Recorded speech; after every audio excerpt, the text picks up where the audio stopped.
Hello అందరికీ. ఈరోజు మా ఇంట్లో చేపల పులుసు అండి. మా వాడిని 3 కిలోల చేపలు తీసుకురమ్మని పంపిస్తే మా బాబు అక్కడ కనిపిస్తుంది కదా, అది చేపగుడ్లు అన్నమాట.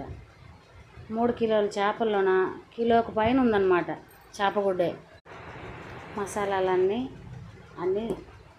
తీసి పక్కన పెట్టుకొని, నార్మల్గా మసాలాలు ఎక్కువ మటుకు నేను పేస్ట్ చేసుకోవడానికి ఇష్టపడతాను.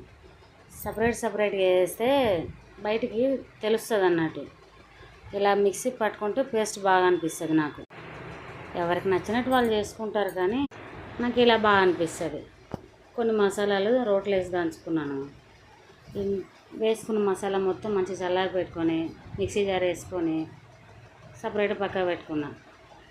కొంచెం నూనె వేసుకొని, అందులో నేను ఉల్లిపాయ ఏం వేయలేదు, మొత్తం పేస్ట్ పెట్టుకున్నా కదా, మొత్తం అందులో వేసుకొని కొంచెం నూనె బాగా పైకి తేలేదాకా పేస్ట్ పెట్టుకున్నాను.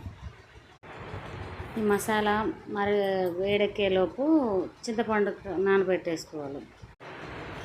ఈ పేస్ట్ దగ్గరికి అయ్యేలోపు చింతపండు నానబెట్టి ఉంచుకున్నాను ముందే. దాని పులుసు వేసుకున్నాను.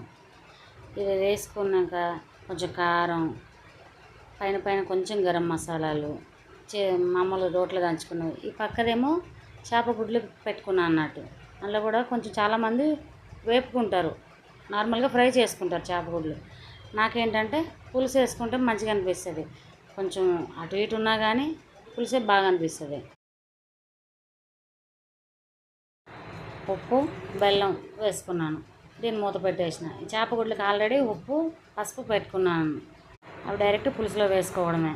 నేను కట్ చేసి పెట్టుకోలేదు, ఎందుకంటే అలా పీసులు కనిపిస్తాయి అన్నట్టు. చేపల పులుసు అయిపోయిందండి. చేపగుడ్లు పులుసు కూడా అయిపోయింది.